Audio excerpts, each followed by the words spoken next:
السلام علیکم ورحمۃ اللہ وبرکاتہ۔ معزز ناظرین، آج میں آپ کو ایک ایسا وظیفہ بتاؤں گی کہ جو اللہ تعالیٰ کے نبی حضرت موسیٰ علیہ السلام نے کیا ہے۔ اللہ کے نبی حضرت موسیٰ علیہ السلام نے جو اللہ تعالیٰ سے دعا مانگی ہے اور جس طریقے سے مانگی ہے، اور اللہ تعالیٰ نے ان کی آزمائش ختم کر دی ہے اور ان کی دعا قبول فرمائی ہے۔ حضرت موسیٰ علیہ السلام کی دعا ہے جو انہوں نے مدین کے مقام پر مانگی تھی۔ اس دعا کی فضیلت اور اس کے متعلق حضرت موسیٰ علیہ السلام کا جو واقعہ ہے وہ کچھ یوں ہے کہ جب حضرت موسیٰ علیہ السلام مصر میں ایک شخص کے قتل کے واقعے کے بعد فرعون کے غصے سے بچنے کے لیے نکلے تو وہ بھاگتے ہوئے مدین کے مقام پر پہنچے۔ وہ وہاں بے سر و سامان تھے، بھوکے پیاسے تھے۔ اس حالت میں انہوں نے ایک کنویں کے قریب دو عورتوں کو دیکھا جو اپنی بکریوں کو پانی پلانے کے انتظار میں بیٹھی تھی۔ جب حضرت موسیٰ علیہ السلام نے ان سے پوچھا تو انہوں نے بتایا کہ وہ اپنے والد یعنی کہ حضرت شعیب علیہ السلام کے کہنے پر خود پانی پلانے آتی ہیں، لیکن مردوں کی بھیڑ کی وجہ سے وہ انتظار فرما رہی تھی۔ اور جب انہوں نے دیکھا کہ وہ انتظار فرما رہی ہیں تو حضرت موسیٰ علیہ السلام نے ان خواتین جو تھی ان کے جانوروں کو خود پانی پلا دیا اور بغیر کچھ مانگے ایک درخت کے سائے میں جا بیٹھے۔ اس وقت وہ بہت تھکے ہوئے تھے اور بے حد ضرورت مند تھے۔ نہ کچھ سر و سامان تھا، نہ کھانے پینے کا کچھ پاس تھا، نہ ٹھکانہ پاس تھا۔ اس موقع پر انہوں نے اللہ تعالیٰ سے یہ دعا مانگی تھی تو اللہ تعالیٰ نے حضرت موسیٰ علیہ السلام کی آزمائش کا جو وہ خاتمہ کر دیا اور ان کی دعا قبول فرمائی ہے، اور جلد ہی ان خواتین میں سے ان کے ایک پاس آئی ہے اور اپنے والد یعنی حضرت شعیب علیہ السلام کے پاس بلایا۔ حضرت شعیب علیہ السلام نے ان کی مہمان نوازی کی ہے اور ان کی مشکلات سنی ہیں، اور ان کے بعد انہوں نے اپنی جو بیٹیاں تھیں ان میں سے ایک کا نکاح بھی ان کے ساتھ کر دیا، اور اس کے ساتھ ساتھ حضرت موسیٰ علیہ السلام کو کئی سال تک وہاں رہنے اور کام کرنے کا بھی موقع ملا۔ اس طرح ان کی جو مشکل تھی وہ ختم ہو گئی ہے اور اللہ تعالیٰ نے ان کی جو مشکلات تھی ان کا خاتمہ کر دیا ہے اس دعا کے سبب۔ اب حضرت موسیٰ علیہ السلام کی یہ دعا قبول ہوئی اور جلد ہی خواتین میں سے ایک کے ساتھ شادی ہوگی اور ان کے پاس رہنے کا ٹھکانہ مل گیا،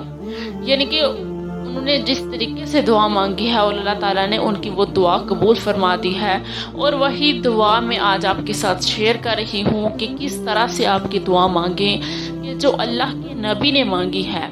اور ان کی دعا قبول ہوئی ہے۔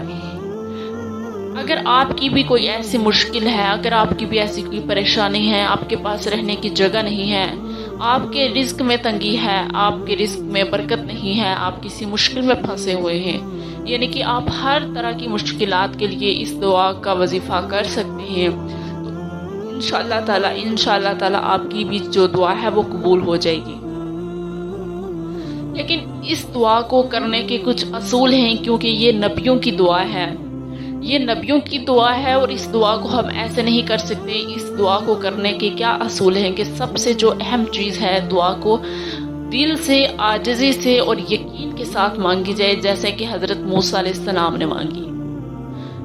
اور اس کو وضو کی حالت میں پڑھنا بہتر ہے، یعنی کہ جب بھی آپ اس کا وظیفہ کریں گے تو آپ وضو میں ہو، بغیر وضو کے آپ نہیں پڑھ سکتے اس کو۔ اور کسی بھی آپ کی کوئی بھی پریشانی ہے، کوئی بھی حاجت ہے تو اس کے لیے آپ کی یہ دعا ضرور قبول ہوگی، یعنی کہ اگر آپ کا کوئی خاص مسئلہ ہے، آپ کے رزق میں برکت نہیں ہے، آپ اپنی اولاد کی شادی کر رہے ہیں اور آپ کے پاس کوئی اخراجات نہیں ہیں، آپ کے پاس پیسے نہیں ہیں، اپنا گھر نہیں ہے، آپ کے پاس کوئی ٹھکانہ نہیں ہے، تو آپ اس عمل کو ضرور کریں۔ اور اس کا ایک یہ بھی ہے کہ دعا کے ساتھ ساتھ آپ نے صدقہ بھی دینا ہے،